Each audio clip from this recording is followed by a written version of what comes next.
Bonjour, welcome to the Triomphe French Institute. இன்னைக்கு இந்த வீடியோல French slangs word உடைய part 2 பார்க்க போறோம். அதுல first one பாத்தீங்கன்னா je me casse. Je me casse.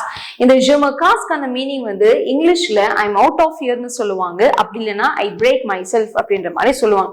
இது லிட்டரலா நீங்க எங்க யூஸ் பண்ணலாம் அப்படினு கேட்டீங்கன்னா once ஒரு சிச்சுவேஷன் ஒரு இடத்துல இருக்கீங்க, உங்களுக்கு ரொம்ப இரிட்டேட் ஆகி அந்த இடத்தை விட்டு கிளம்புற அளவுக்கு உங்களுக்கு கோபம் இருக்குன்னு சொல்ல போனா இந்த je me casse அப்படின்ற வார்த்தையை நீங்க சொல்லிட்டு நீங்க வந்து கிளம்பலாம். நீங்க நோட் பண்ண வேண்டிய ஒண்ணு முக்கியமான விஷயம், இந்த je me casse என்ற இந்த ஸ்லாங் வந்து பாத்தீங்கன்னா ஒன்லி ஃபெமிலியர், அதாவது ரொம்ப க்ளோஸா இருக்கிறவங்களுக்கு மட்டும் தான் சொல்லணும் தவிர நீங்க வந்து பாத்தீங்கன்னா மத்த ஒரு அபிஷியல்ஸ் கிட்டயோ இல்ல அபிஷியல் மீட்டிங் கிட்டயோ நீங்க வந்து சொல்லக்கூடாது. செகண்ட் எக்ஸ்பிரஷன் பாத்தீங்கன்னா je te kiffe. Je te kiffe. இதுக்கான மீனிங் வந்து இங்கிலீஷ்ல ஐ லைக் யூ அப்படின்ற மாதிரி சொல்லுவாங்க. ஒன்ஸ் ஒரு பர்சன் கூட நீங்க அட்ராக்ட் ஆயிருக்கீங்க, அவங்களோட ஸ்டைல் அவங்க பேசுற விதம் உங்களுக்கு அட்ராக்ட் ஆகுதுன்னு சொல்ல போனால் நீங்க வந்து இந்த je te kiffe அப்படின்ற வேர்டை யூஸ் பண்ணலாம். பட் இதுல நீங்க ரொம்ப முக்கியமா நோட் பண்ண வேண்டிய விஷயம் என்னன்னு கேட்டீங்கன்னா இது je t'aime கான எக்ஸ்பிரஷனுக்கு ஈக்குவல் கிடையாது. சோ je te kiffe என்றது ஜஸ்ட் ஒரு அட்ராக்ஷன், அவ்வளவுதான்.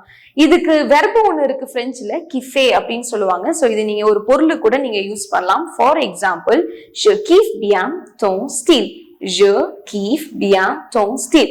Apart from person, இது நீங்க வெர்பா யூஸ் பண்ணனும்னா இந்த எக்ஸாம்பிள் நீங்க நோட் பண்ணிக்கோங்க. For example I like well your style. எனக்கு உங்க ஸ்டைல் ரொம்ப பிடிச்சிருக்கு அப்படின்ற அர்த்தம். இது எக்ஸ்பிரஷன் நியூமெரோ 2. தேர்ட் எக்ஸ்பிரஷன் பாத்தீங்கன்னா c'est n'importe quoi. c'est n'importe quoi அப்படின்னு சொல்லுவாங்க. இதுக்கான மீனிங் வந்து இட் இஸ் நான்சென்ஸ் அப்படின்ற அர்த்தம். ரொம்ப ஹைப்பரான ஒரு சிச்சுவேஷன்ல நீங்க ரொம்ப கோவமா பேசுறீங்கன்னா c'est n'importe quoi அப்படின்ற மாதிரி இப்போ இருக்கிற பிரெஞ்சு டீனேஜர்ஸ் அதிகமா யூஸ் பண்ற ஒரு ஸ்லாங் தான் c'est n'importe quoi. For example tu dis n'importe quoi. tu dis n'importe quoi, அதாவது you are talking nonsense அப்படின்ற மாதிரி அர்த்தம். அடுத்த expression il capte rien. il capte rien. In case இது ஃபெமினா இருந்தால் நீங்க இல்ல வந்து ஆலா மாத்திக்கலாம். elle capte rien அப்படின்ற அர்த்தம். இதுக்கான இங்கிலீஷ் மீனிங் பாத்தீங்கன்னா he understand nothing. அவனுக்கு ஒண்ணுமே புரியல அப்படின்ற அர்த்தம். இதே நீங்க ஃபெமினா இருந்தால் elle capte rien சொல்றீங்கன்னா she doesn't understand anything. அவளுக்கு எதுவுமே புரியல அப்படின்ற அர்த்தம். இது வந்து பாத்தீங்கன்னா பிரெஞ்சுல வந்து comprendre என்ற வெர்பு படிச்சிருப்பீங்க. அதுக்கு ஆல்டர்னேட்டிவா நீங்க எக்ஸ்பிரஷன் ஸ்லாங்கா யூஸ் பண்ணணும்னா நீங்க il capte rien அப்படின்னு யூஸ் பண்ணலாம். இந்த எக்ஸ்பிரஷன்ல நீங்க ஒண்ணு முக்கியமா நோட் பண்ண வேண்டியது அந்த ந என்ற வார்த்தை. சோ அந்த ந என்ற நெகேஷன் வந்து இங்க ஸ்கிப் ஆயிடும். ஒன்ஸ் நீங்க லாங் பரோல்ல பேசும்போது இந்த ந என்றது நம்ம யூசுவலா பேச மாட்டோம். சோ இதை வந்து நீங்களும் ட்ரை பண்ணி பார்க்கலாம். பட் நீங்க எழுதும் போது கண்டிப்பா நப்பா போட்டு எழுதுற மாதிரி பாத்துக்கோங்க. இங்க நெகேஷன் வந்தனால ரியா பாக்குபலா ரியா யூஸ் பண்ணோம். ஃபைன். இப்போ இதுக்கான எக்ஸாம்பிள் பாத்தீங்கன்னா il est fatigué donc il capte rien aujourd'hui. அவன் ரொம்ப டயர்டா இருக்கான், அதனால அவனுக்கு எதுவுமே இன்னைக்கு புரியல அப்படின்ற அர்த்தம். அடுத்த எக்ஸ்பிரஷன் பாத்தீங்கன்னா டேக் இட் ஈஸி அப்படின்னா சில், கூல் டவுன் அப்படின்ற மாதிரி சொல்லுவாங்க.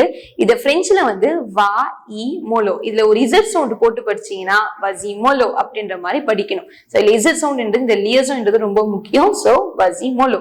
இதுக்கான மீனிங் பாத்தீங்கன்னா take it easy, chill down அப்படின்ற மாதிரி சொல்றது. ஃபார் எக்ஸாம்பிள் வசி மோலோ ce n'est pas aussi mal que ça. வசி மோலோ ce n'est pas aussi mal que ça. Take it easy, it is not that much difficult அப்படின்னா it is not that much bad அப்படின்னு கூட நீங்க சொல்லிக்கலாம். Final expression பாத்தீங்கன்னா j'ai un petit creux. j'ai un petit creux அப்படின்னு சொல்லுவாங்க. இதுக்கான meaning வந்து I am little bit hungry அப்படின்ற அர்த்தம். எனக்கு கொஞ்சம் பசியா இருக்கு. இதே வந்து எனக்கு ரொம்ப பசியா இருக்கு அப்படின்னு சொல்றீங்கன்னா அந்த petit என்ற அட்ஜெக்டிவ் பதிலா grand போட்டீங்கன்னா j'ai un grand creux அப்படின்னா I am more hungry, எனக்கு ரொம்ப பசியா இருக்கு அப்படின்ற அர்த்தம். For example je veux bouffer maintenant, j'ai un petit creux. I want to eat now, I am little bit hungry. எனக்கு இப்போ சாப்பாடு வேணும், நான் இப்போ சாப்பிடணும், ஏன்னா எனக்கு கொஞ்சம் பசியா இருக்கு அப்படின்ற அர்த்தம். சோ இந்த எக்ஸ்பிரஷன் இந்த ஸ்லாங்கை நீங்களும் யூஸ் பண்ண ட்ரை பண்ணிக்கோங்க. சோ இந்த வீடியோ உங்களுக்கு பிடிச்சிருக்கும். Do like, share and subscribe. Merci.